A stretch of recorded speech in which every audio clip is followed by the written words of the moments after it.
The Admiral Scaffolding Group has been owned by its two current directors since 2000.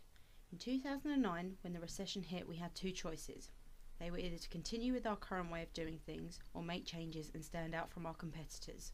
We chose the latter, and over the course of 3 years and a lot of both financial and time investment, we have become the company we are today. We are a small to medium enterprise with 3 divisions, an extensive team of educated management, a string of valuable accreditations to our name. We are the best green business in South London. We have dedicated, fully trained operatives, and we are South London's Best Business of the Year 2012. One of the key aspects of Admiral Scaffolding's revamp was becoming investor in people. This, combined with the introduction of our strapline, Thinking of Our Futures, at the beginning of 2012, was the formation of our commitment to training. Investing in our people and thinking of their futures is the mantra we at Admiral work to. The investor in people process was an interesting journey for Admiral Scaffolding. The company was stripped back to the bare basics and built up again, step by step. We employed the services of an independent management consultant who literally trained the management on how to work a successful business. The managing director was trained to be a leader, on how to listen and how to take constructive criticism. We all learned about different job roles and introduced a marketing department, a surveying department and a health and safety department. We learned how to sell, how to negotiate, how to appraise people, how to network, and even how to run the payroll. None of this was easy, but it was established that it was necessary. Now, none of this may sound like typical training, and in some respects, maybe it's not, but it was for Admiral Scaffolding, and it still is. We learn on a daily basis as individuals, whether it's how to do somebody else's job role so it can be covered during annual leave, how to make the most out of LinkedIn, or even a toolbox talk on fire safety. Investor in people has been incredibly important to us. We have embraced it fully. Everybody here is trained. Everybody. The management, the office staff, the depot staff, the drivers, and the operatives. Training is not something Admiral Scaffolding sees as a task or as something we have to do to tick a box. It's not something we do to get grants or even because it's a legal requirement. We see training as a mutually beneficial investment between us and our employees. This is applicable across the board and to every employee who works for Admiral Scaffolding. We are eager to train someone so we can promote in-house, and we are eager for apprentices. We hold 6 monthly appraisals, and 2 of the most important questions are: is there any training we can offer you that you feel would help you to do your job better? And how would you like to progress your job role, and how do you see yourself doing this? From this appraisal, a career path is planned with the employee, and then opportunities are put into place for everyone to progress. This will then be discussed at the next appraisal and reviewed. Everyone here at Admiral is given the opportunity to request training, and as long as the request can be justified, it's granted. Training methods vary from job role to job role. For example, Laura is trained on a one-to-one basis by our external management consultant. She meets with her for 2 hours every other week, and she might train her on sales techniques or how to use LinkedIn. Depending on how relevant this is to the other management staff, Laura will then deliver this to them by whatever means necessary. It could be a PowerPoint presentation, a live example, or sometimes it might be a whole day workshop. Contract staff are trained regularly by CITB Construction Skills and our Health and Safety Advisors Flood Partnership. It is company policy that everybody here at Admiral trains somebody else to do the job they do, so this is an ongoing thing that will happen throughout the course of every day. Management are trained as much internally as they are externally. We are also members of the Merton Chamber of Commerce and the Institute of Directors, both of which offer networking evenings and a seminar on various courses. Everybody is given a company induction, everybody is given health and safety training, and everybody receives toolbox talks.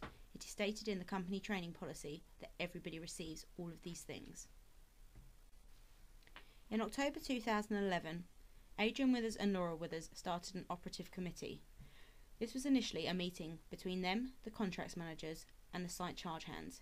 This was started because we decided that actually our operatives needed to train us a little bit. The meeting takes place every 3 months, and this is an opportunity for our labour to give us feedback on how they think we can execute our processes in a better way. It's an open forum where nobody in the company is higher than the other, and it trains us all on how we can work together as a team. In 2011, we won the National Training Award for the Best Medium Employer in Greater London.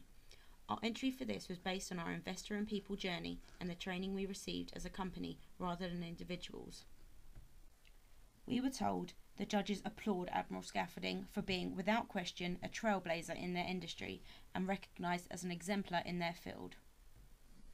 We were also recognised in 2011 as highly commended for the Best Medium Employer at the Apprenticeship Awards, and as a result of this were named a Top 100 UK Apprenticeship Employer.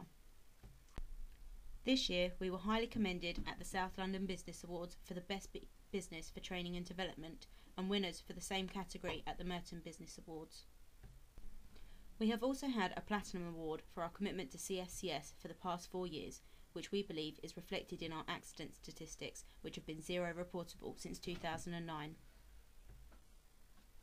Training is not only important to us in-house.